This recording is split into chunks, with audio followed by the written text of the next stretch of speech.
Okay. हाँ जी। Good afternoon अकरम, very good afternoon. आज मेरे ख्याल से आप लोग का मेरे साथ में पहला दिन होगा, राइट? तो आज हम लोग यहाँ पे आपका स्टार्टिंग से आपसे चर्चा करेंगे एक एक चीज के बारे में।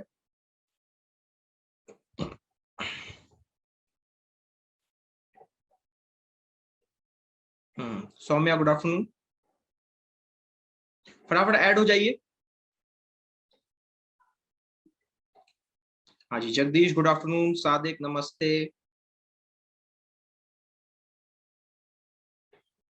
Good afternoon Ankita. अच्छा। ओके ओके, हाँ Rishabh good afternoon, Varuna good afternoon.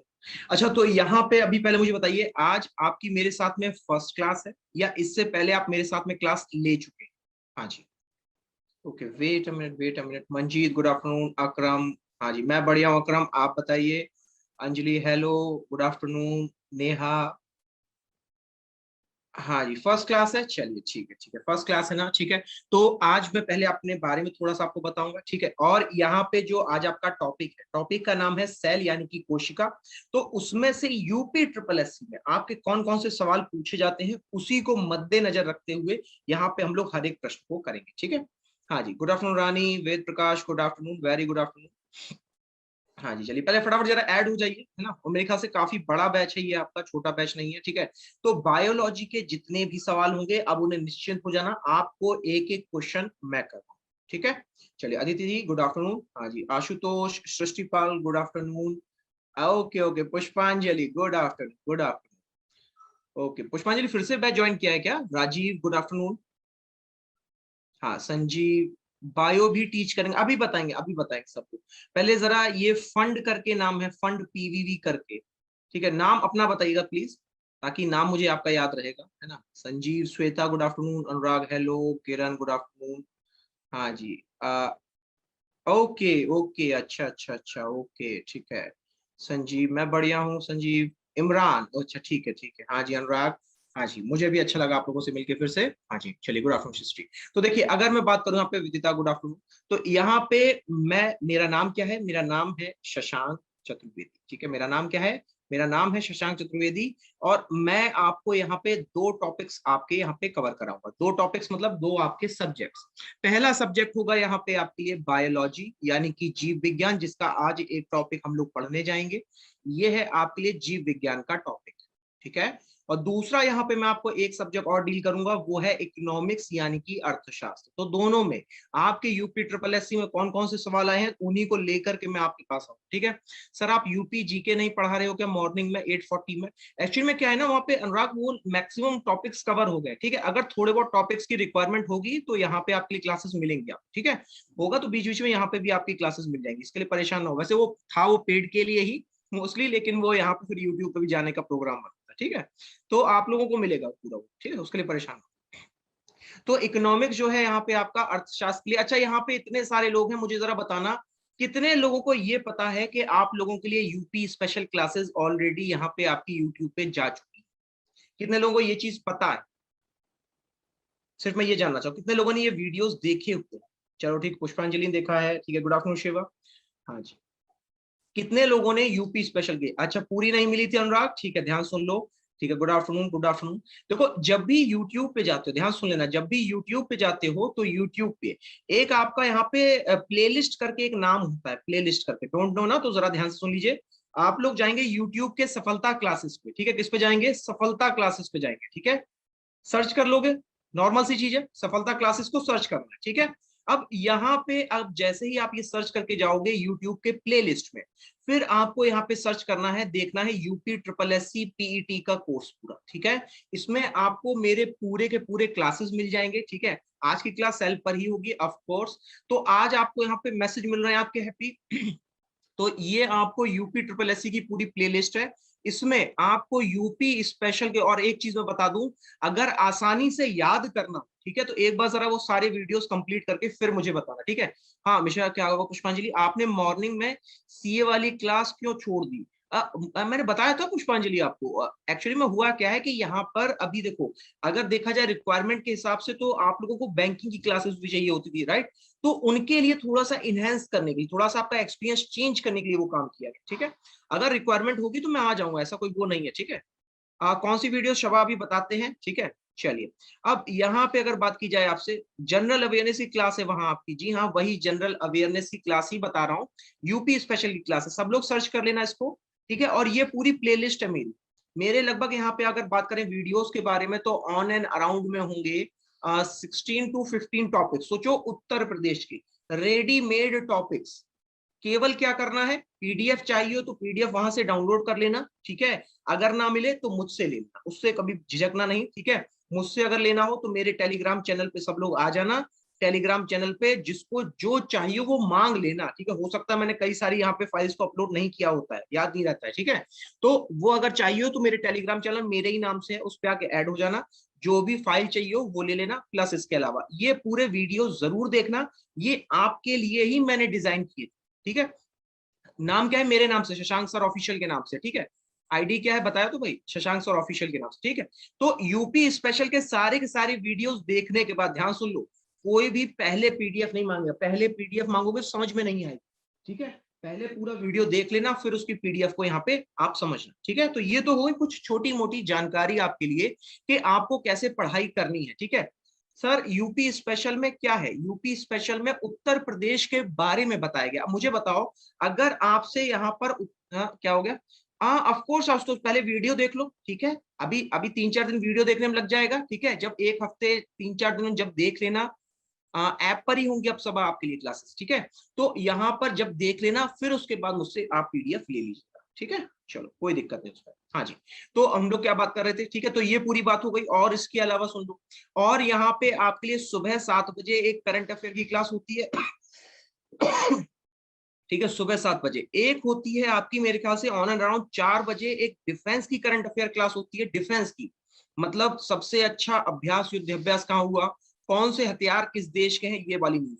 अब आपके लिए यहाँ पे 9 बजे एक करंट अफेयर की क्लास और होती है। तो ये लगातार यहाँ पे 3 क्लासेस होती है आपकी करंट अफेयर की, ठीक है। सर वॉइस क्लियर नहीं आ रही है, अब आ रही है क्लियर सोनू, ठीक है। हेलो नाजिमा, ठीक है। जनरल अवेयरनेस के टॉपिक्स ही है सब, बायो जीएस सब जनरल अवेयरनेस है जमील, ठीक है।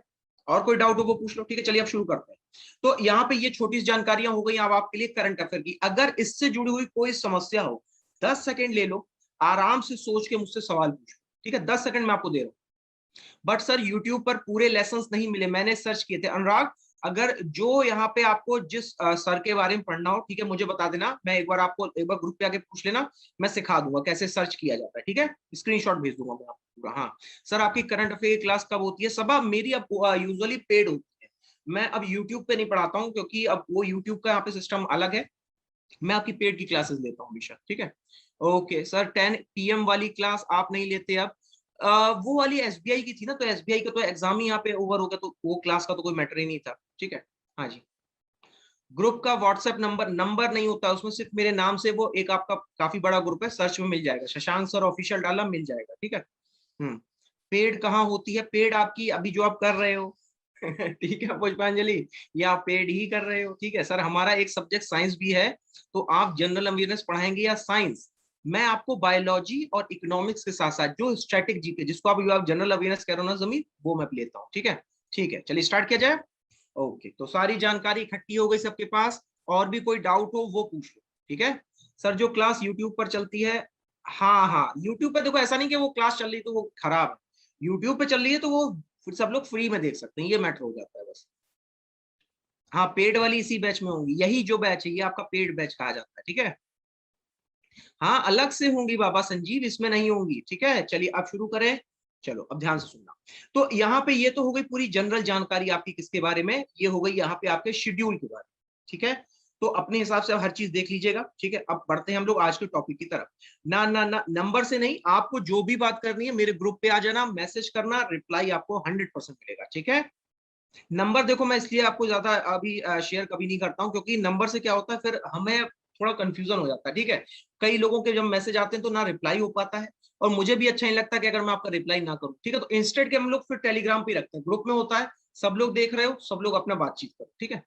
तो अब बात करें यहाँ पे आपसे, तो आज का टॉपिक आपके लिए सेल है। अब सेल के अलावा एक चीज और जान लो कि यहाँ पे आपके लिए बायोलॉजी में जितने भी आपके रेलेवेंट टॉपिक्स, पहले इस चीज को समझ लो, जितने भी रेलेवेंट टॉपिक्स हैं आपके यूपी ट्रिपल एससी पीईटी के, ठीक है। अब मैंने इसको यहाँ पे बेसिस किसका माना, मैंने बेसिस माना है नोटिफिकेशन को, ठीक है।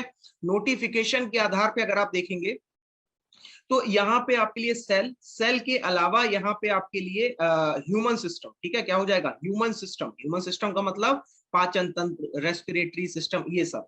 और नेक्स्ट हो जाएगा यहाँ पे आपके लिए जेनेटिक्स, जिसमें डीएनए आरएनए आ जाएगा, ठीक है। इसके अलावा अगर बात करें तो यहाँ पे आपके लिए इवोल्यूशन का भी एक चैप्टर है, देखेंगे अगर वो हो पाएगा तो, ठीक है। और यहाँ पे इसके अलावा कुछ पार्ट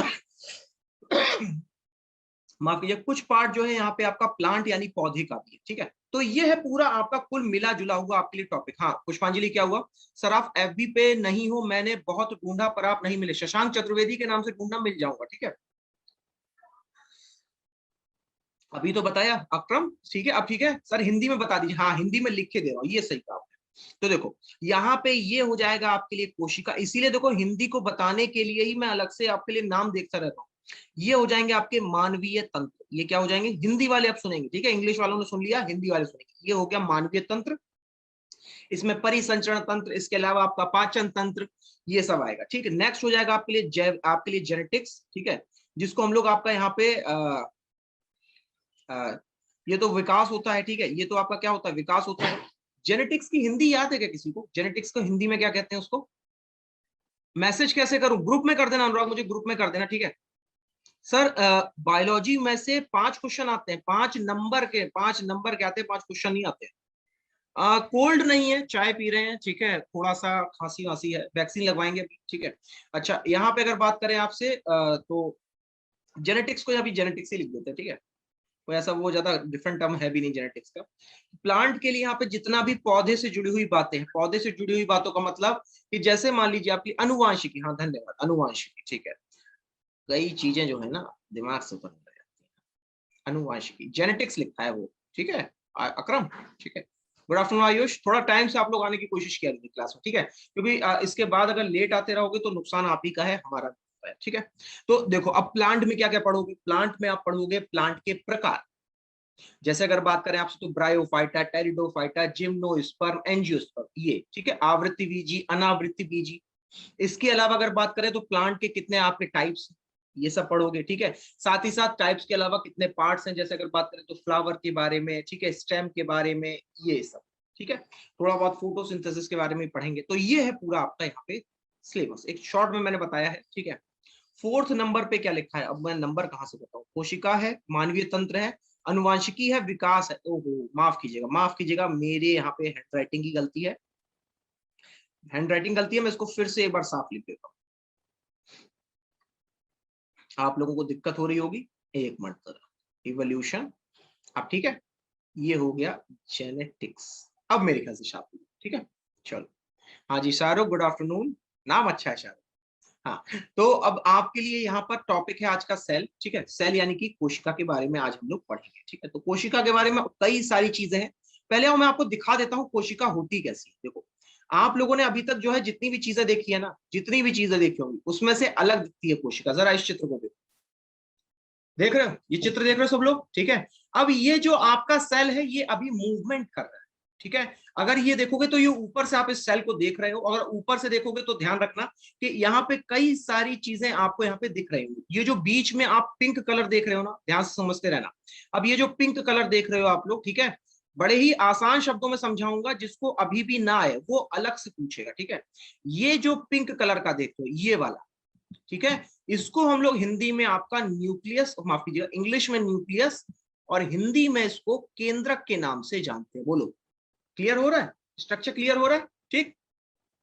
अब जरा इसके अलावा अगर देखोगे तो यहाँ पर ये जो देख रहे हो इस पे, और इस पे ध्यान से देखो तो कुछ सफेद सफेद सा दिख भी रहा है, बोलो सफेद सफेद से दाने भी तो दिख रहे हैं, बोलो हाँ कि ना, ठीक है। हाँ एग्जैक्टली, अभी बताया नज़्मा मैंने, ठीक है। एक बार फिर से बैक करके ये पूरी पीडीएफ देख लेना, आपको सिलेबस भी मिल जाएगा जस्ट इसके पहले वाली पेज पे, ठीक। क्या करो गया क्या, अच्छा तो यहाँ पे आपके लिए, चलो करो उसको रोक के देखते हैं ना एक बार, रुक नहीं रहा, चलो। तो यहाँ पे अब इसके बारे में बात करें तो ये हो जाएगा आपके लिए रफ एंडोप्लाज्मिक रेटिकुलम। क्या हो जाएगा, रफ यानी क्या होता है, भद्दा खराब, रफ एंडोप्लाज्मिक रेटिकुलम हो जाएगा, ठीक है। Rough endoplasmic reticulum. ये जो मैं नाम लिख रहा हूं ये इन्हीं नामों से याद करना, वरना आगे जाके परेशानी हो जाएगी। हिंदी में केवल लिख के दे रहा हूं, रेटिकुलम, एंडोप्लाज्मिक रेटिकुलम है। ठीक, अब देखो मैंने क्यों कहा कि ये रफ है, क्योंकि इसके ऊपर यहाँ पे उसी में मैं आपको फुल सिलेबस पढ़ाऊंगा, केवल वो आपके यहाँ पे हेडलाइंस थी नज़्मा, ठीक है। हाँ पहली क्लास है नज़्मा। अब यहाँ पे अगर आपसे बात की जाए तो ये जो ठीक है, तो यहाँ पे आपके लिए जो आर ई आर था इसमें आपके क्या उपस्थित होते हैं, तो हमेशा याद रख लेना कि जब भी अगर आर ई आर यानी रफ एंडोप्लाज्म, इसको शॉर्ट में क्या कहते हैं, आर ई आर कहते हैं, और इसमें हमेशा याद रखना आपके उपस्थित होते हैं राइबोसोम। अब देखें कितने लोग मेरे होनहार छात्र जो ये बता पाएंगे राइबोसोम का काम क्या, कितने मेरे यहाँ पे होनहार छात्र हैं जो मुझे ये बता पाएंगे कि राइबोसोम का काम क्या होता है। देखिए कितने लोग इसका राइट आंसर देंगे। ये आपसे पूछा हुआ सवाल है, ये चीज ध्यान रखना, ठीक है। कोई भी सवाल यहाँ पे आपसे ऐसे ही नहीं पूछा जा रहा, कुछ सोच के पूछा जा रहा है। क्विकली बताना। हाँ जी। हाथ क्या खड़ा करना जी, आंसर बताइए, कमेंट बॉक्स आपके सामने हाजिर। देखो राइबोसोम का यहाँ पे एक ही काम होता है, और वो होता है प्रोटीन का निर्माण। बोलो क्या होता है, वो होता है प्रोटीन का निर्माण। अब बात को समझो कि यहाँ पे जो प्रोटीन का निर्माण है आपके लिए, अब मुझे बताओ ये प्रोटीन का निर्माण क्यों जरूरी, बोलो। प्रोटीन का, हाँ सर जी, कोशिका कहाँ पाई जाती है, कोशिका कहाँ पाई जाती है जगदीश। अब आप अपने शरीर का कोई भी हिस्सा छू, मैं कह रहा हूं कोई भी हिस्सा छू, ठीक, आंखें छू लो, मुंह छू लो, सर छू लो, जिस हिस्से पे हाथ रखोगे वहां पर करोड़ों कोशिकाएं उपस्थित है। बोलो अब ये चीज तो क्लियर हो गई ना, ठीक है। सर ये सैक लाइक स्ट्रक्चर होता है डाइजेशन के लिए, कहां पर अंकिता बता रहे हो सैक लाइक। अच्छा देखो, अब इसके अलावा और भी चीजें आपको बतानी थी। अब देखो इसके बगल में नीचे जो है ये देख रहा है, ये वाला, जरा एक मिनट रुकना, अगर काश ये रुक जाए आपका, हाँ ये देखो ये रुक गया, अब देखो ये रुक गया ना, ठीक है। ये देख रहे हो, ऐसा लग रहा है कई सारे पाइप यहाँ पे निकल के आ गए, ठीक है ना। कई सारे जो पाइप निकल के आ गए हैं, ये आपके लिए क्या हो जाएगा, तो अगर बात करें तो इनको हम लोग कहते हैं आपका गोल्गी बॉडी। क्या कहते हैं, कैमिलो गोल्गी के द्वारा इनको खोजा गया था, इनको हम लोग गोल्गी बॉडी के नाम से जानते हैं। तो ये क्या हो गया यहाँ पे आपका गोल्गी बॉडी हो गया, क्या हो गया आपके लिए गोल्गी बॉडी हो गया, ठीक है। तो ये हो गया गोल्गी बॉडी। एक एक चीज समझ में आ रही है ना, नाम सबको क्लियर हो रहे नहीं हो रहे, अगर नाम ना क्लियर हो तो पूछ लेना। अच्छा पुष्पांजलि आपके में चल रहा है, तो नहीं मैंने रोका था हो सकता है वीडियो में शो ना हो रहा हो, ठीक है। अच्छा देखो इसके अलावा अगर बात करें तो यहाँ पे जरा ध्यान से देखो, तो ये भी दिख रहे हो, ये देखो बार बार कलर चेंज कर रहा है, ये दिख रहा है, ये जो घूम रहा है, इसको हम लोग यहाँ पे आपका माइटोकॉन्ड्रिया कहते हैं। क्या कहते हैं, अभी सबके कार्य के बारे में चर्चा करेंगे, पहले पहचानना सीख। ये है आपका माइटोकॉन्ड्रिया, जिनको पता है वो मेरे साथ बोलते जाएंगे।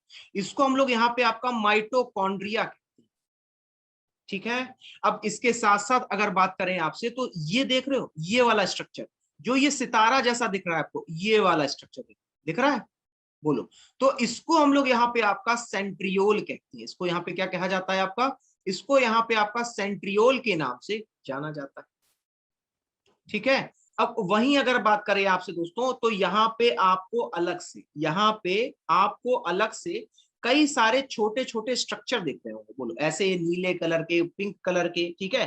तो ये जो स्ट्रक्चर होते हैं इन्हीं को हम लोग यहाँ पे आपका लाइसोसोम कहते हैं। क्या कहते हैं इनको, लाइसोसोम कहते हैं। हिंदी में लिखे दे रहा हूं आपके लिए, इनको यहाँ पे हम लोग आपका लाइसोसोम के नाम से जानते हैं, ठीक है।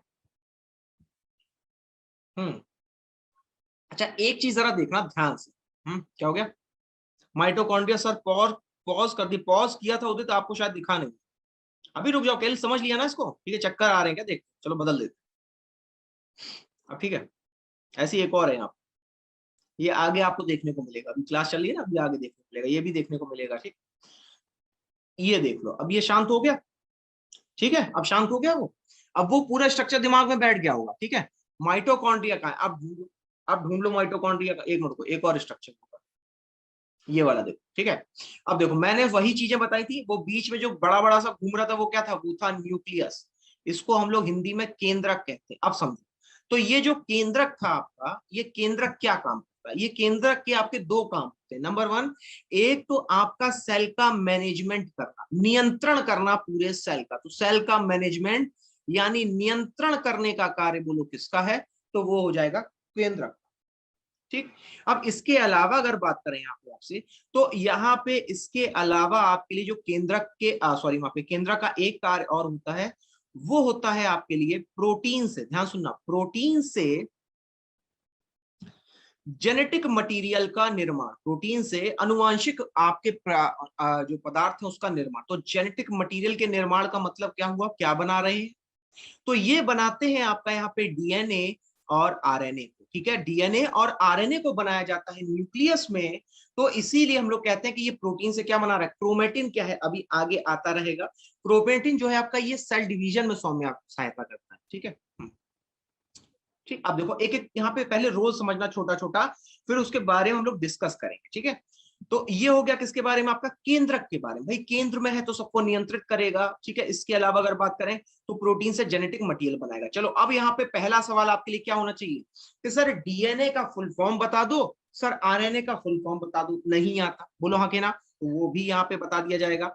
डीएनए का यहाँ पे आपके लिए फुल फॉर्म हो जाएगा डीऑक्सी राइबो न्यूक्लिक एसिड। क्या हो जाएगा, डीऑक्सी राइबो न्यूक्लिक एसिड। बोलो क्या हो जाएगा, deoxy ribo nucleic acid. RNA का फुल फॉर्म क्या होगा, समझना इसको, आरएनए का फुल फॉर्म क्या होगा। वेरी गुड, जिनको पता है वो मेरे साथ रिवाइज करेंगे। जो ये कह रहे हैं कि सर हमें पता है, वो मेरे साथ जरा लिख के बताएंगे, मैं आपकी स्पेलिंग ठीक कराऊंगा। ठीक है, आपसे एक स्टेप आगे, देखो एक दो गलत भी हो रहे हैं, इसलिए मैंने कहा था। आरएनए का फुल फॉर्म हो जाएगा यहाँ पे आपके लिए, जरा ध्यान सुनना। कई लोग राइबोज लिख रहे हैं, राइबोज नहीं होगा, राइबो न्यूक्लिक एसिड होगा। क्या होगा यहाँ पे, राइबो न्यूक्लिक एसिड। एक चीज और, ये आपकी पहली क्लास है ना, नेक्स्ट क्लास में अगर कोशिका आपका यहाँ पे चलेगा, फिर हम लोग यहाँ पे आपका सेल डिवीजन, कौन कौन सी चीजें होती हैं जो आपकी कोशिका में पाई जाती है, उसके बारे में चर्चा। ठीक है,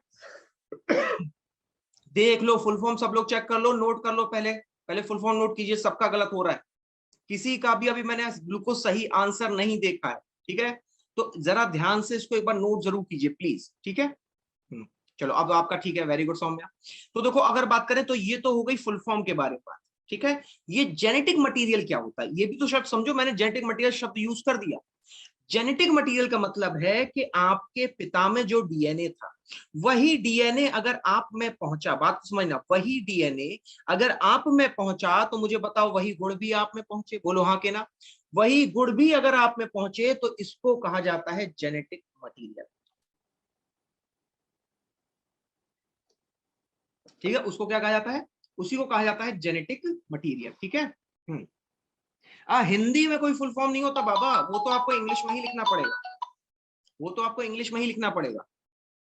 वर्क ऑफ डीएनए सनी अभी बताया मैंने। ठीक है, चलो ये तो बात हो गई किसके बारे में। अब देखो एक चीज जरा ध्यान सुनो, पहले मेरी एक बात बता दो, न्यूक्लियस के बारे में बात कर रहे हैं ना, ध्यान समझ। ठीक है, न्यूक्लियस को अगर आप ध्यान से देखो पहले, ठीक है, तो न्यूक्लियस में आपका ये अंदर एक न्यूक्लियस के अंदर एक छोटा न्यूक्लियस है, इसको कहते हैं न्यूक्लियोलस। क्या कहते हैं इसको, न्यूक्लियोलस। यही वो जगह है जो कि आपका जेनेटिक मटेरियल को स्टोर करती है। डीएनए की फुल फॉर्म में आपका यहाँ पे क्या स्पेलिंग समझ में नहीं आ रहा, एक मिनट जरा रुक जाना, कौन सी स्पेलिंग नहीं समझ में आ रही। चलो मैं फिर से लिख के दे रहा हूँ, आप कह रहे हो आपको नहीं समझ में आ रहा है, हालांकि अब देखो ऐसे तो टाइम वेस्ट हो जाएगा ना, है ना। ठीक है, चलो इसको मैं लिख के दे रहा हूँ यहाँ पे आपके लिए, D oxy ribo nucleic acid. अब ठीक है, अब देखो इससे ज्यादा साफ नहीं हो पाएगा। ठीक है, चलो आगे बढ़ते हैं। तो यहाँ पे, हाँ, तो यहाँ पे आपके लिए ये हो गया न्यूक्लियस। अब जरा ध्यान से देखो, न्यूक्लियस के जो बीच में था इसको न्यूक्लियोलस कहा गया। अब देखो, अब कोई भी जैसे मान लो, जैसे मान लीजिए कि आप चाय बनाते हो, ध्यान समझना, आप चाय बनाते हो। ठीक है, तो चाय जब बनाते हो तो मुझे बताओ चाय में पत्ती वगैरह किस में डाल दो, दूध में डाल दो ना। ठीक, तो ये समझ लो कि इस न्यूक्लियस का दूध है न्यूक्लियोप्लाज्म। ये शब्द कितने लोगों को समझ में आ गया, ये ये न्यूक्लियस का न्यूक्लियोप्लाज्म क्या है, दूध है। इसी में सारी चीजें पड़ेंगी न्यूक्लियस। जैसे हमारे आसपास अभी हवा है ना, आप बैठे हो आपके आसपास हवा है, तो वहीं सेल के आसपास न्यूक्लियस में सारे आपके न्यूक्लियस में सारे हर जगह न्यूक्लियोप्लाज्म। ठीक है, अब देखो यहाँ पे अब जो उसकी कवर होगा उसको क्या कहा जाएगा, न्यूक्लियर एनवेलप कहेंगे। लेकिन ध्यान से देखना और वो चीज जरा उसको समझने की कोशिश करना कि यहाँ पर आपका जो न्यूक्लियस होता है, यहाँ पर आपका जो न्यूक्लियस होता है, इसमें बार बार आपका जो mRNA आता है वो अंदर आएगा। ठीक है, डीएनए और डीएनए के अलावा जो सूचना होगी वो बाहर जाएगी। तो लगातार चीजें अंदर बाहर आ जा रही हैं, बोलो हाँ कि ना। अगर बार बार अंदर बाहर आ जा रही हैं तो इसीलिए यहाँ पे प्रेजेंट होते हैं आपके न्यूक्लियर पोर। मैंने पूरा न्यूक्लियस समझा दिया है। अब यहाँ पे कोई भी प्रश्न हो, डाउट हो, 10 सेकंड है, आराम से पूछ लो। फिर हम लोग जरा थोड़ा सा बेसिक चर्चा करेंगे सेल के बारे में। बहुत धीमे पढ़ाया है, अगर अभी भी ना समझ में आए तो घबराना नहीं, आप परेशान मत होना, सवाल पूछना, ठीक है। चलो शाबाश, ठीक है, क्लियर हो गया। और कोई डाउट और कोई समस्या यहाँ पे? ठीक है, चलो अब देखो, अब बढ़ते हैं हम लोग यहाँ पे। सबसे पहले कुछ बेसिक बातें करते हैं, अब सेल के बारे में कुछ बेसिक बातें कर ले। चित्र दिखाना था वो मैंने आपको दिखा दिया चित्र, अब कुछ बेसिक बातें कर लेते हैं। ठीक है, देखो अब बात करते हैं कोशिका के बारे में, तो जरा नोट करते जाना। ठीक है, वेरी गुड। अब देखो कोशिका के बारे में अगर बात की जाए आपसे, तो ध्यान रखना कि कोशिका जो है दोस्तों, यहाँ पर आपके लिए एक कोशिका का जो साइज होगा, ठीक है, एक कोशिका का जो साइज होता है वो होता है 0.5 माइक्रोन से 20 माइक्रोन के बीच में। कितना होता है? 0.5 से आपका 20 माइक्रोन के बीच में। माइक्रोन का मतलब क्या है? 10⁻³ मीटर।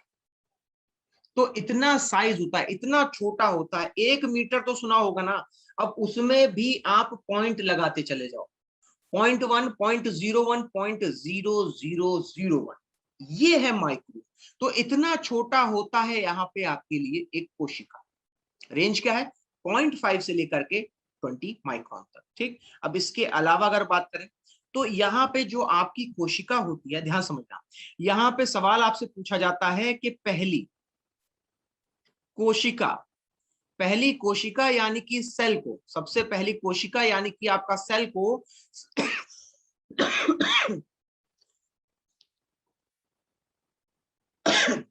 माफ कीजिए, सबसे पहली कोशिका यानी सेल को किसने खोजा था? ठीक है, किसने खोजा था? तो यहाँ पे नोट कर लेना, इनका नाम हो जाएगा आपके लिए रॉबर्ट हुक। क्या नाम होगा इनका? इनका नाम हो जाएगा रॉबर्ट हुक। तो रॉबर्ट सर, इसके नोट्स मिलेंगे शुभ, आपको जरूर मिल जाएंगे। अगर नहीं मिलते हैं तो फिर मुझसे आके पर्सनली ले लेना, ठीक है। चलो भैया, दोनों हर तरह से आपकी समस्याओं को सुलझाया जाएगा। तो इनका नाम हो गया रॉबर्ट हुक। ठीक, फेसबुक वाले सब लोगों ने यहाँ पे कोई परेशानी नहीं हो रही होगी, ये इंग्लिश पढ़ लोगे, रॉबर्ट हुक। अब रॉबर्ट हुक के द्वारा देखो खोजा कैसे गया, इसको जान लो, क्योंकि सवाल पूछा गया है कि इन्होंने किसमें खोजा था। तो रॉबर्ट हुक जो है, कभी कहीं बैठे होंगे अपना उदास, ठीक है। अब उदास जब तुम बैठते हो तो अधिकतर ढक्कन के साथ खेलते हो, नहीं खेलते, ठीक है। तो उन्होंने भी बोतल का जब वहां पे ढक्कन हटाया, तो उस जमाने में बोतल का जो ढक्कन होता था ना, वो कॉर्क का बना होता था। कॉर्क, कई लोगों ने कॉर्क अगर ना देखा हो तो स्पंज देखा होगा, वैसा ही उसको हार्ड कर दो तो कॉर्क बन जाता है। तो कॉर्क को वो घुमा फिरा के देख रहे थे, और उन्होंने क्या देखा कि यहाँ पे जो कॉर्क है, ध्यान से देखना, ऐसी होती है कॉर्क, ठीक है, और इसमें आपके अलग अलग जगह छेद होते हैं। तो उन्होंने सिंपल से सिर्फ एक चीज कह दी कि ये जो कॉर्क में छोटे छोटे छेद है ना, ये अपने आप में कमरे हैं, ये सेलर। क्या है आपकी? ये सेलर है। तो उन्होंने सिर्फ ये कहा था कि सेलर से मिलके ये कॉर्क है, बस उन्होंने सिर्फ ये कहा। सिंपल सा ऑब्जर्वेशन। तो उन्होंने कहा सेलर से बनकर के कॉर्क बना है, लेकिन अनजाने में उन्होंने यहाँ पे कोशिका की खोज कर दी थी, क्योंकि वो वाकई में आपकी कोशिकाएं ही होती है। क्लियर हो गया? तो अगर आपसे पूछा जाए पहली कोशिका, तो याद रखना सबसे पहली कोशिका आपकी कॉर्क में खोजी गई थी, जो कि मृत थी। ठीक है, कॉर्क क्या होता है? कॉर्क क्या होता है मैंने अभी बताया, तो सुनो। स्पंज देखा होगा, स्पंज सबने देखा है ना, स्पंज, स्पंज जिससे नहाते हो, उसको सुखा दो तो वो टाइट हो गया, वही कॉर्क बन जाएगा। अब उसको कोई भी डिजाइन दे दो, ये तो एक डिजाइन दिखाया मैंने ढक्कन के जैसा, ठीक है। ठीक है, तो यहाँ पे अगर अगर आपसे बात किया तीसरे सवाल के बारे में, तीसरा सवाल यहाँ पे आपसे पूछा जाता है कि यहाँ पर पहली जीवित कोशिका, अब समझना, पहली जीवित कोशिका दोस्तों यहाँ पे आपकी किसके द्वारा देखी गई? पहली जीवित कोशिका यहाँ पे आपकी किसके द्वारा देखी गई? ठीक है, तो नोट कर लेना, पहली जीवित कोशिका आपकी यहाँ पर जिसके द्वारा खोजी गई, यानी कि किसने यहाँ पे खोजा था, तो उसका जवाब हो जाएगा यहाँ पे आपके लिए ल्यूवेनहॉक के द्वारा। किसके द्वारा? ल्यूवेनहॉक ने यहाँ पे आपका सबसे पहली जीवित कोशिका को खोजा। ल्यूवेनहॉक, क्या नाम है इनका? ल्यूवेनहॉक। ठीक है, अब देखो इनके बारे में एक चीज और जान लो कि यहाँ पर ल्यूवेनहॉक ने खोजा था तो किसमें खोजा। ठीक, ये भी एक और इंटरेस्टिंग सी चीज है कि इन्होंने सबसे पहला यहाँ पे आपका जो कोशिका खोजी थी वो स्पर्म में खोजी थी। किसमें खोजी थी बोलो? स्पर्म में सबसे पहली कोशिका को खोजा गया था ल्यूवेनहॉक के द्वारा। ठीक है, आगे बढ़ते हैं। अच्छा, इसके अलावा अगर बात की जाए यहाँ पे आपसे, ठीक है ध्यान सुनना, यहाँ पे अगर इसके अलावा अगर आपसे बात की जाए तो यहाँ पर जो स्पर्म हो गया वो कोशिका हो गया। ठीक है, स्पर्म आपका यहाँ पे हो गया ल्यूवेनहॉक। ठीक है, अब जरा समझना, स्पेलिंग नहीं समझ में आ रहा फिर से लिख दीजिए। अच्छा चलो भाई फिर से लिख देते हैं। अच्छा, यहाँ पे अगर आपसे बात की जाए तो इसको हम लोग यहाँ पे आपका ल्यूवेनहॉक के नाम से जानते हैं। किसके नाम जानते हैं? ल्यूवेनहॉक। आप सही है, HOE के। ठीक, तो स्पर्म में मतलब अगर आप देखो तो साइंटिस्टों ने कोई महान खोज नहीं की, उन्होंने बस जो खोज की वही उनके लिए जाना गया। ठीक, अब देखो, अब चूंकि रॉबर्ट हुक ने सबसे पहली सेल खोजी थी, इसीलिए यहां पर इनको फादर ऑफ साइटोलॉजी के नाम से जाना जाता है। फादर ऑफ साइटोलॉजी के नाम से जानते हैं किसको? रॉबर्ट हुक को। इनके द्वारा 1665 में, कब आपका? 1665 में पहली कोशिका खोजी गई थी। अब आपका सवाल ये होना चाहिए, चौथा पॉइंट आपके लिए हो जाएगा, सर साइटोलॉजी क्या होता है? तो यहाँ पे दो चीजों के नाम जरूर याद रखना जब भी ये टर्म आपके सामने आते हैं। तो जब भी अगर मैं कहता हूं कि मैं अलग अलग कोशिका के बारे में पढ़ रहा हूं, ध्यान सुनना, अगर मैं कहता हूं कि मैं अलग अलग कोशिका के बारे में पढ़ रहा हूं तो यहाँ पे कोशिका के अध्ययन को कहते हैं साइटोलॉजी। ठीक है, कोशिका के अध्ययन को साइटोलॉजी कहा जाता है और इंग्लिश में कहते हैं स्टडी ऑफ सेल। इंग्लिश में क्या कहते हैं? Study of cell. लेकिन अगर दोस्तों बात की जाए आपसे हिस्टोलॉजी के बारे में, इसके बारे में बोलो, हिस्टोलॉजी के बारे में, तो नोट कर लेना, ये जो हिस्टोलॉजी होती है दोस्तों, ये होता है यहाँ पे आपका टिश्यू का अध्ययन, स्टडी ऑफ टिश्यू। तो स्टडी ऑफ टिश्यू को यहाँ पे हम लोग आपका जानते हैं दोस्तों हिस्टोलॉजी के नाम से। ठीक है, इतना क्लियर हो गया टिश्यू का? चलो ठीक है, क्लियर हो गया। हाँ ओके। तो यहाँ पे ये आपका क्या होगा? ये हो गया स्टडी ऑफ टिश्यू। सेल से मिलके बनता है टिश्यू, ये याद रखो। ठीक है, चलो ये तो पूरी बात हो गई आपकी साइटोलॉजी के बारे में। अब जरा समझना कि यहाँ पे अगर आपसे कभी भी पूछा जाए कि कोशिका सिद्धांत किसने दिया था, कोशिका सिद्धांत ये किसने दिया था, यानी कि सेल थ्योरी किसने दी थी, सेल थ्योरी किसने दी थी, तो यहाँ पे किसका नाम लगा सकता हो? तो यहाँ पे लिख दीजिए,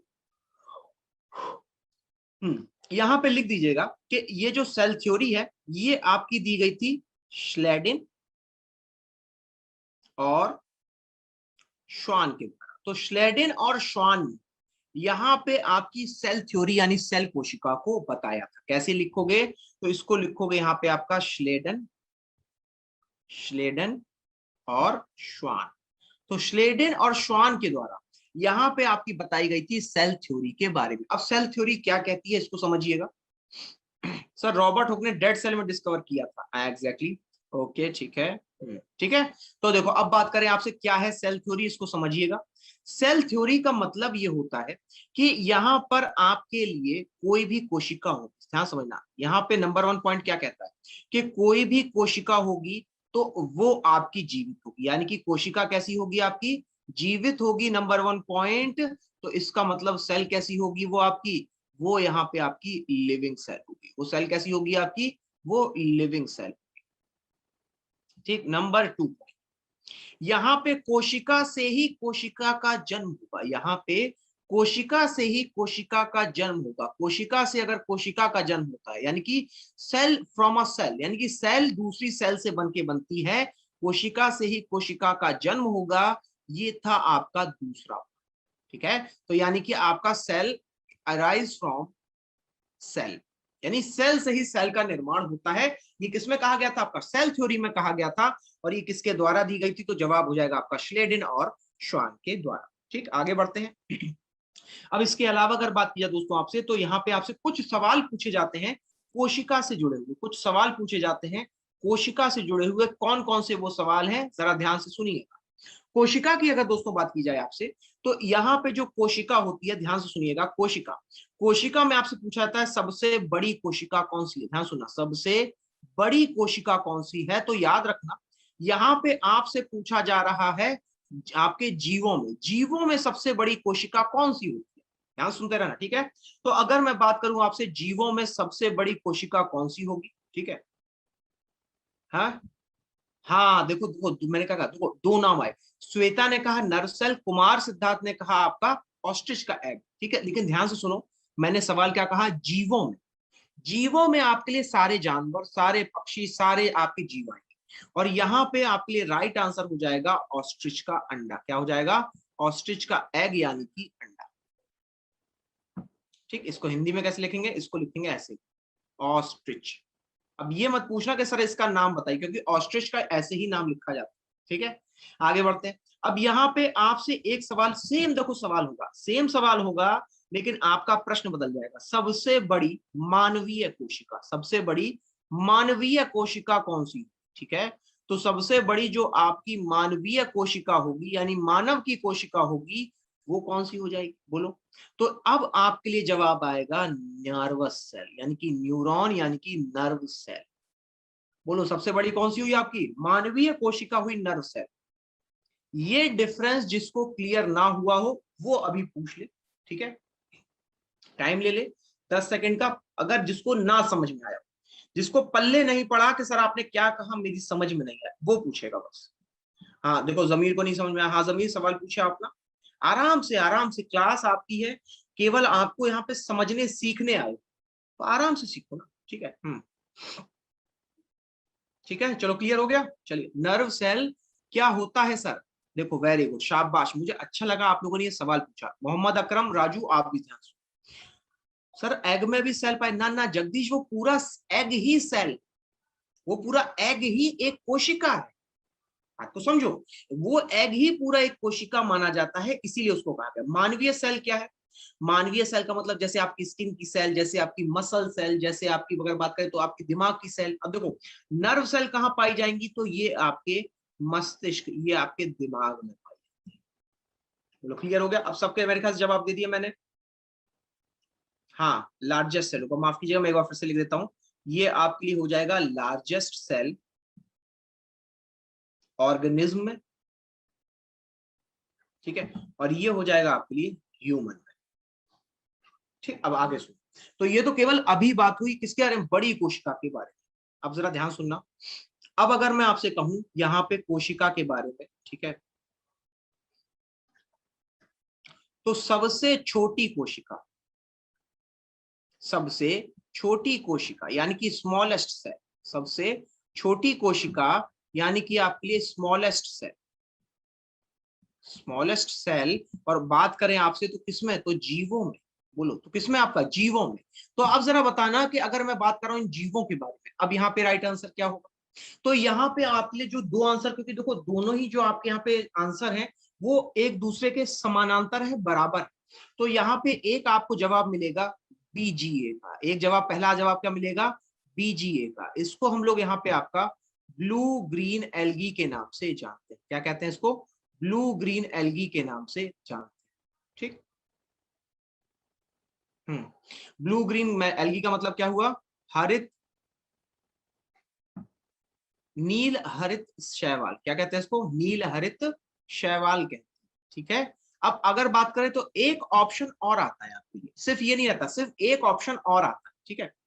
एक ऑप्शन आपके लिए और आएगा, उसको कहेंगे पीपीएलओ। क्या होगा, पीपीएलओ, क्या कहेंगे इसको, तो ध्यान सुनिएगा, हाँ शाबाश कुमार सिद्धार्थ।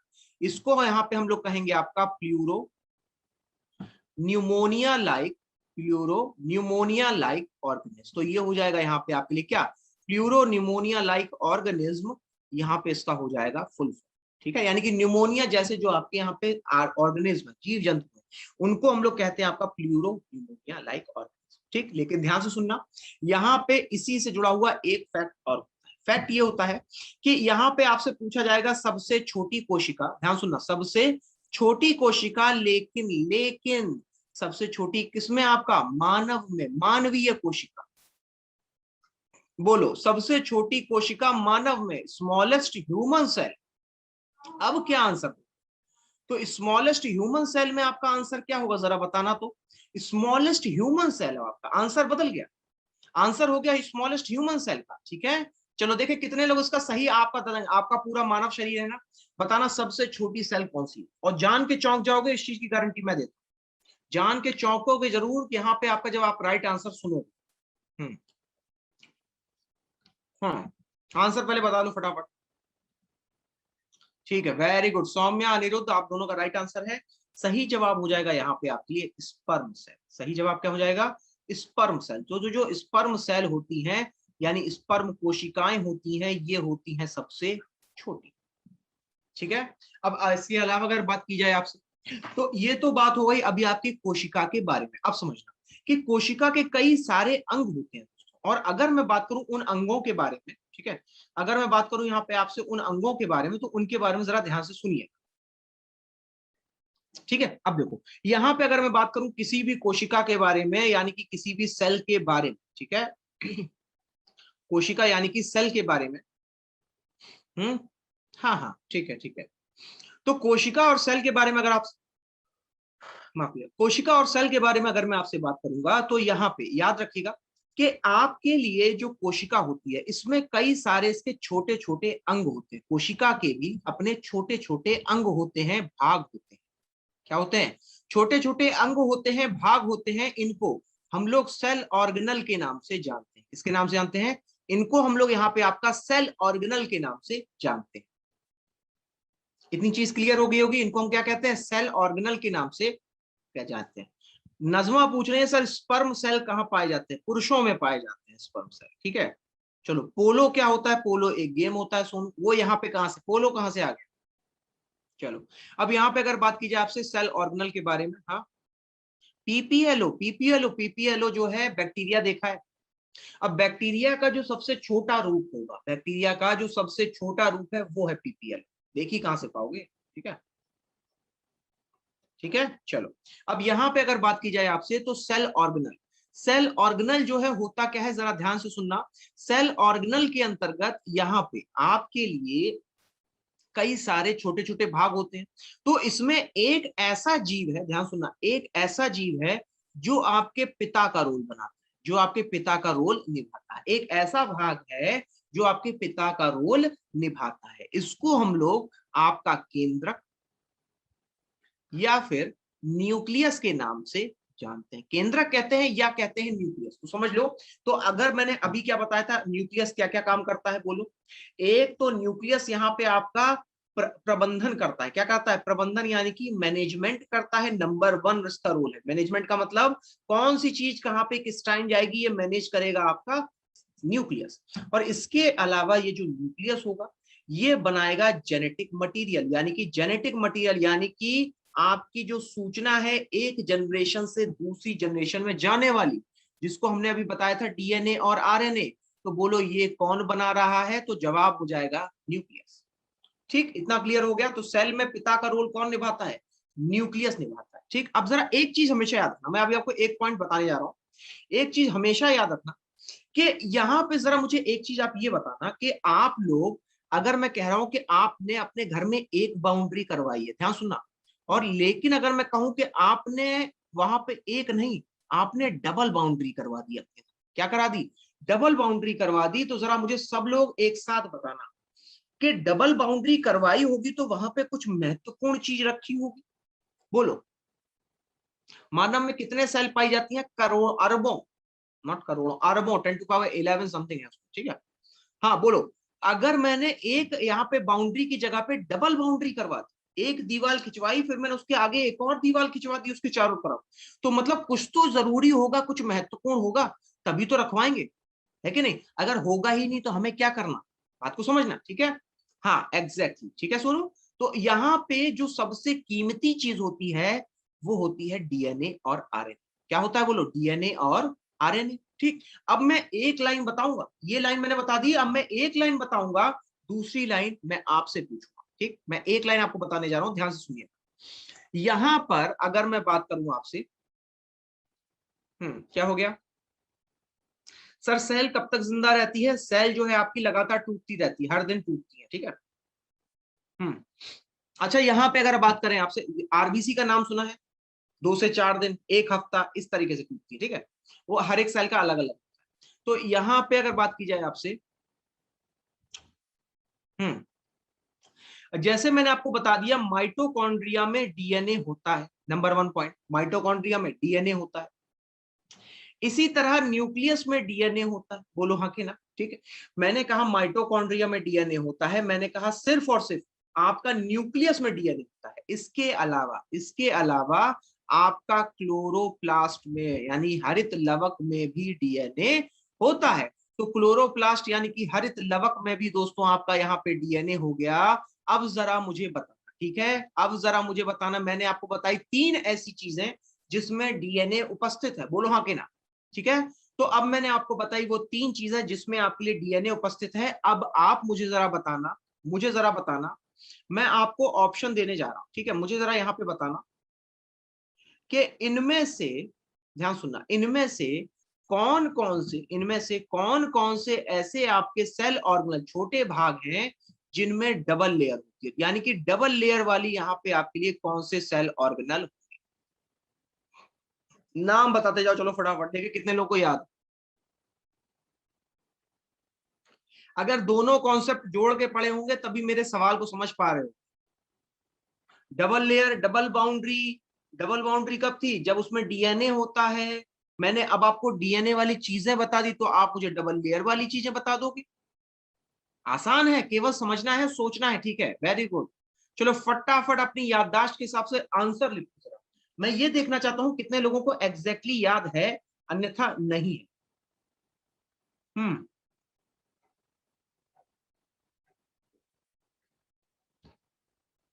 ठीक है, बाकी सब क्विकली, हाँ भाई, फटाफट बताइएगा।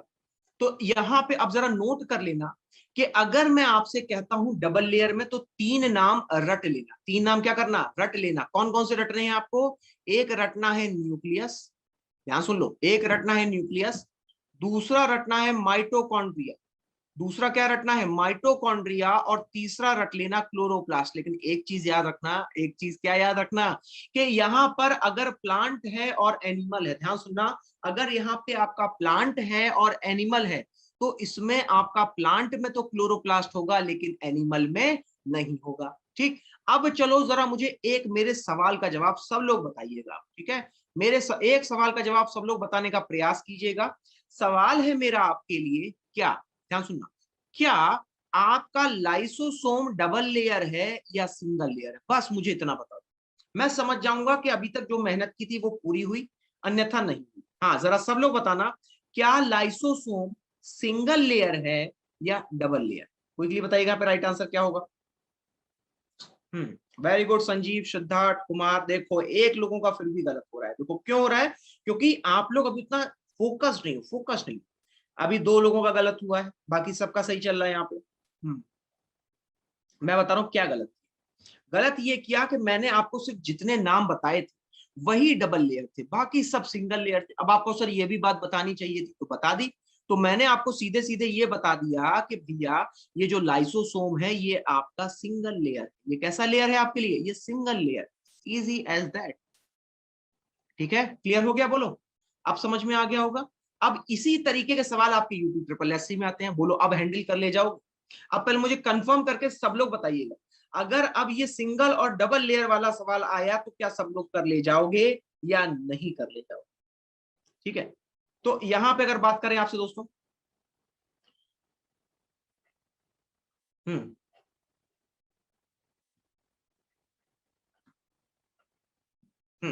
फटाफट बताना सब लोग, ये क्वेश्चन कर लोगे? अगर आ गया तो सर डबल लेयर मतलब समझ नहीं आया, संजीव फिर से बताते हैं। डबल लेयर का मतलब सीधा सीधा होता है डबल लेयर ही, और कुछ नहीं होता। डबल लेयर का सीधा सीधा मतलब है आपके लिए डबल लेयर। ठीक है, क्या होता है आपके लिए? डबल लेयर, बस इतना जान लो। ठीक है, हाँ जी सर, मैं नोट नहीं कर पा रहा, अभी करवा देंगे तुम्हें नोट। अभी तुम्हें नोट करवा देंगे। ठीक है, बिल्कुल परेशान ना हो, ठीक है। चलो भाई, हाँ जी, इतना क्लियर हो गया, ठीक है। अब आगे बढ़ते हैं, आगे बढ़ के लेते हैं एक और कॉन्सेप्ट। तो यहां तक आपको समझ में आ गया होगा, ठीक है, बहुत आसान रहा अभी तक, ठीक है। अब आगे की बात समझो। तो यहाँ पे अगर मैं आपसे कहता हूं कि पिता यहाँ पे आपके लिए केंद्रक था, ठीक है। सर लाइसोसोम सिंगल लेयर है और राइबोसोम आपका डबल लेयर होता है। एग्जैक्टली, राइबोसोम डबल लेयर होता है, उसमें डीएनए होता है, याद करो मैंने क्या कहा, जहां पे डीएनए, ठीक है। देखो डबल लेयर का मतलब है दो परतें, दो बाउंड्री। देखो तुम्हारे साथ वाले तुम्हें समझा रहे हैं बाबा, आप उनको समझ में आ गए, ठीक है। तो यहाँ पे अगर बात करें आपसे, तो यहाँ पे याद रखना, इसी आपके घर में एक किचन भी, किचन में आपका मुझे बताओ क्या बनता है, खाना बनता है, लेकिन ये कोशिका है। तो यहाँ पे बनेगा एटीपी, यहाँ पे क्या बनेगा आपके लिए, एटीपी बनेगा। तो समझिएगा, ये जो एटीपी होता है आपके लिए किचन होता है, यहाँ पे आपके लिए राइट आंसर हो जाएगा माइटोकॉन्ड्रिया। बोलो क्या हो जाएगा, माइटोकॉन्ड्रिया होगा आपके लिए सही जवाब, ठीक है। माइटोकॉन्ड्रिया क्या हो जाएगा आपके लिए, सही जवाब हो जाएगा। अभी बताते हैं, ठीक है। और इसको यहाँ पे हम लोग आपका ऊर्जा केंद्र, इसको यहाँ पे हम लोग आपका ऊर्जा केंद्र या फिर पावर हाउस ऑफ सेल के नाम से भी जानते हैं। किसके नाम जानते हैं, पावर हाउस ऑफ सेल के नाम से भी जानते हैं, ठीक है। सर बायोलॉजी पढ़ी नहीं ज्यादा, इसलिए प्रॉब्लम हो रही है थोड़ी सी। देखो जमीर, अच्छा मुझे ये बता दो सर, तो डबल लेयर तो नहीं है क्योंकि डीएनए है, क्योंकि डीएनए डबल लेयर होता है। एग्जैक्टली, हाँ ठीक है, क्लियर हो गया संजीव। जमीर पहले मुझे बताओ, अब जितने लोगों को अभी तक बायो कठिन लगती थी, क्या अब आसान लगनी शुरू हुई है या नहीं, ठीक है। तो देखो माइटोकॉन्ड्रिया में जो एटीपी है, इसका फुल फॉर्म लिख लीजिएगा। इसका यहाँ पे आपके लिए फुल फॉर्म हो जाएगा एडिनोसाइन ट्राइफॉस्फेट। क्या कहते हैं इसको, एडिनोसाइन ट्राइफॉस्फेट के नाम से हम लोग जानते हैं आपका एटीपी को। तो ये हो जाएगा यहाँ पे आपके लिए एडिनोसाइन ट्राइफॉस्फेट, ठीक है। Kitchen house of the cell कौन सा है, kitchen house of the cell यही माइटोकॉन्ड्रिया, ये खाना बनाता है। खाना क्या है, एटीपी, ठीक है। आरएनए कैसे होता है double layer, RNA double layer कहाँ होता है, स्ट्रैंडेड होता है। आरएनए कभी डबल लेयर नहीं होता है, ठीक है।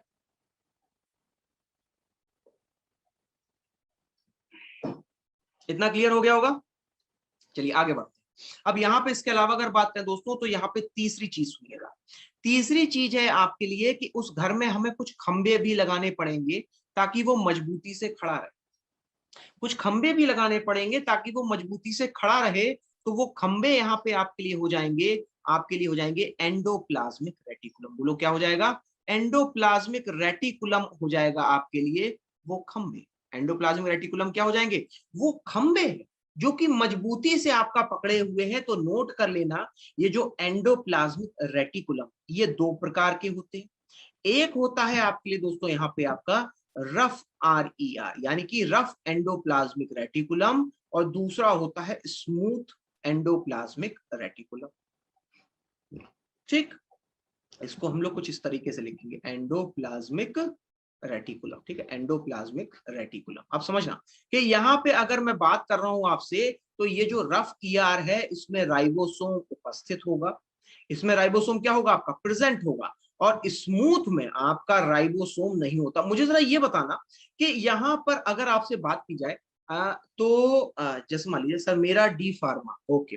तो यहाँ पे अगर बात करें आपसे, तो अगर मुझे बताना किसी भी रोड पे अगर मैं आपके लिए कुछ कीलें बिछा, तो वो रोड स्मूथ है कि रफ, बस ये बताओ। सिर्फ इतनी सी बात बताना कि अगर मैंने आपकी रोड पे कीलें बिछा दी, तो वो रफ रोड है या स्मूथ रोड, रफ हुई ना। तो यही काम एंडोप्लाज्मिक रेटिकुलम में। क्यों आखिरकार, क्योंकि उसमें मैंने डाल दिए राइबोसोम नामक कीलें। तो वो बन गया आपका रफ एंडोप्लाज्मिक रेटिकुलम और दूसरा बन गया आपका स्मूथ एंडोप्लाज्मिक रेटिकुलम। बोलो क्लियर हो गया, ठीक है। चलो आगे बढ़ते हैं, आगे बढ़ के लेते हैं एक और। अभी हमने केवल 3 के बारे में जाना है, अभी और भी है कई सारे अंग, ठीक है। तीनों अंग क्लियर हो गए, 10 सेकंड देता हूं, पूछ लो यहां से कोई सवाल। वर्क ऑफ ER, ER का काम होता है यहाँ पे आपका सपोर्ट करना न्यूक्लियस को, न्यूक्लियस को सपोर्ट करना, ठीक है, केंद्रक को सपोर्ट करना। कैसे, यहाँ पे जब आपके लिए ट्रांसफर द mRNA, एमआरएनए को ट्रांसफर करने के लिए आपका उपयोग किया जाता है आपका एंडोप्लाज्मिक रेटिकुलम, ठीक है। Of course happy. तो यहाँ पे अगर बात करें तो जब आपको यहाँ पे एमआरएनए को ट्रांसफर करना होता है, एमआरएनए को ट्रांसफर करना होता है, तो इसको कहा जाता है आपका दोस्तों क्या, इसको कहते हैं यहाँ पे सर 3 पॉइंट पर क्या कर दें, तीनों पॉइंट रिपीट कर दें। अच्छा सुनो, एक मिनट ध्यान सुनना सब लोग। तो अगर मैं कह रहा हूं पिता कौन है बोलो तो केंद्रक हो गया। अगर पिता है तो बोलो घर को मैनेज करेगा और अपने यहाँ पे जनरेशन को आगे बढ़ाएगा, यही दोनों काम न्यूक्लियस के हैं। वो प्रबंधन भी करेगा और इसके अलावा जेनेटिक मटीरियल भी बनाएगा। अब अगर बात करें आपसे किचन के बारे में, तो खाना कौन बना रहा है, खाना बना रहा है माइटोकॉन्ड्रिया, और आज खाने में स्पेशल क्या है, वो है एटीपी, एडिनोसाइन ट्राइफॉस्फेट, ठीक है। और अगर बात करें तो ये चूंकि खाना बना रहा है तो किचन में जो आग होगी वो भी यही होगी, तो इसीलिए इसको powerhouse of the cell कहते हैं। अब मुझे बताना, खंबे भी तो चाहिए घर में लगाने के लिए, तो खंबा कौन है, वो है एंडोप्लाज्मिक रेटिकुलम। तो ये होते हैं दो प्रकार के, एक होता है रफ, एक होता है स्मूथ। तो यहाँ पे आपके लिए जो रफ है उसमें राइबोसोम उपस्थित होगा, जो स्मूथ है उसमें राइबोसोम उपस्थित नहीं होगा। और वहीं अगर बात करें इसके कार्य के बारे में, तो चूंकि ये न्यूक्लियस के बगल में, ध्यान रखना, न्यूक्लियस का काम अगर जेनेटिक मटेरियल बनाना है तो उस जेनेटिक मटेरियल को सहारा देना, सपोर्ट देना, एक स्थान से लाना ले जाना, ये कार्य है आपका एंडोप्लाज्मिक रेटिकुलम का। क्लियर हो गया सर? एमआरएनए का क्या मीन होता है, एमआरएनए अभी आगे आएगा, वेद परेशान ना हो, ठीक है। अभी जितना बताया पहले उसमें से आप सवाल पूछ लो, ठीक है। अच्छा, एमआरएनए का फुल फॉर्म लिखो, हाँ ठीक है, वेद ने बिल्कुल सही सवाल किया। एमआरएनए का यहाँ पे फुल फॉर्म हो जाएगा आपके लिए मैसेंजर आरएनए, जो सूचना लेके जाता है, मैसेज लेके जाता है, वो है मैसेंजर आरएनए, ठीक है। चलिए आगे बढ़ते हैं। अब यहाँ पे इसके अलावा अगर बात किया दोस्तों, तो यहाँ पे आपके लिए और भी कई सारी चीजें, जैसे अगर बात करें तो आपको यहाँ पे सेंट्रियोल दिख रहा है, बोलो यहाँ पे दिख रहा है ना, जैसे अगर बात करें तो टाइल जैसे शेप का है, टाइल जैसी शेप का है, ठीक है। तो याद रखना, ये जो सेंट्रियोल होता है ना, ये आपका कोशिका विभाजन के समय कार्य करता है। कैसे करता है, कोशिका विभाजन के समय पे कार्य करता है। और कैसे करता है ये जान लेना, ये जो सेंट्रियोल अभी एक तरफ दिख रहा है, ये दोनों तरफ चला जाएगा। अब क्योंकि ऐसे समझो, कई लोगों ने पिज्जा खाया होगा, तो पिज्जा को अगर खींचते हो तो उसके साथ में चीज भी खिंचता है, ये फोटो तो देखी होगी, यही सेंट्रियोल कहा है। अब जैसे ही एक सेंट्रियोल दूसरे सेंट्रियोल से दूर होगा तो वो खिंचेगा, उसके तार खिंचेंगे, यही खिंचने वाले तार वो जगह बन जाते हैं जहां पे आपका अटैच होते हैं टूटे हुए आपके यहाँ पे क्रोमोसोम। क्लियर हो गया, ठीक है। अब एक चीज और जान लो, यहां पे अगर मैं बात करूं आपसे गोल्गी एपरेटस के बारे में, तो नोट कर लेना, गोल्गी एपरेटस का काम होता है साफ सफाई करना। गोल्गी एपरेटस का काम क्या है, साफ सफाई करना, यानी कि पूरे शरीर के सामान को, यानी पूरे कोशिका के सामान को साफ रखना। अब मान लो अचानक से आपका न्यूक्लियस टूट गया, बोलो अगर न्यूक्लियस टूट गया आपका, तो उसको बाहर ले जाएगा कौन, वो गोल्गी एपरेटस ले जाएगा। अब मान लो आपके शरीर में कोई बैक्टीरिया आ गया सेल में, अब उसको बाहर कौन ले जाएगा, तो वो ले जाएगा गोल्गी एपरेटस। अब मान लो आपके शरीर में यहाँ पे कोई कैल्शियम या आपका सोडियम आना है, तो वो भी कौन लेके जाएगा, वो भी गोल्गी एपरेटस लेके जाएगा, ठीक है। तो ये हो गया आपका माइटोकॉन्ड्रिया। और इसके अलावा दोस्तों यहाँ पे आपके लिए एक पदार्थ और होता है, और इसको यहाँ पे हम लोग कहते हैं आपका लाइसोसोम। ये ऊपर दिख रहा है, ये है लाइसोसोम। अच्छा, राइबोसोम के बारे में बात करना भूल गए थे, जरा जान लीजिएगा। राइबोसोम, राइबोसोम जो है आपका दोस्तों यहाँ पे मदद करता है प्रोटीन को बनाने में। तो प्रोटीन का निर्माण करता है यहाँ पे आपका राइबोसोम, ठीक। और अगर मैं बात करूं आपसे लाइसोसोम के बारे में, तो नोट कर लेना, इसको हम लोग सुसाइडल बैग कहते हैं। क्या कहते हैं इसको, इसको हम लोग सुसाइडल बैग कहते हैं। और ये जो सुसाइडल बैग है, ये क्या करता है, ये यहाँ पर जितनी भी चीजें हैं उनको नष्ट करने का कार्य करता है, उनको नष्ट करने का कार्य है किसका, लाइसोसोम, ठीक है। तो अब एक काम करना, अब यहाँ पे आपका ये सेशन लगभग अंत होने जा रहा है, ठीक है। तो अब एक बार जाकर के जब मैं ये पीडीएफ प्रोवाइड करा दूं, इसको एक बार ध्यान से देखना और समझना, ठीक। अभी भी दिक्कत हो तो एक बार पूछना, ठीक है, हिचकना नहीं, पूछना। और फिर भी अगर यहाँ पे आपको कोई इसके बाद जो समस्या आती, ठीक है, हाँ एग्जैक्टली, तो अब यहाँ पे आपके लिए कोई और भी समस्या आती है तो मैसेज कर देना, मैं आपको समझा, ठीक है। लाइसोसोम को हम लोग सुसाइडल बैग कहते हैं, ठीक है जी। तो आज यहाँ पे आपका एक भाग मैंने आपको करवाया सेल के बारे में, ठीक है। उम्मीद करता हूं समझ में आ गया होगा। क्वेश्चंस वगैरह अब यहाँ पे अगर एक और सेशन लगेगा तो अब मैं आपको बता दूंगा, ठीक है। उस सेशन में हम लोग क्वेश्चन करेंगे, और जो थोड़ा बहुत रह गया है कोशिका के बारे में, अभी भी बहुत है हालांकि कोशिका, जो थोड़ा बहुत आपके सिलेबस के अनुसार रह गया वो भी करवाएंगे, ठीक है। तो चलिए अब मैं लेता हूँ आपसे अलविदा, ठीक है। नेक्स्ट टाइम फिर से मिलेंगे। नमस्कार, थैंक यू।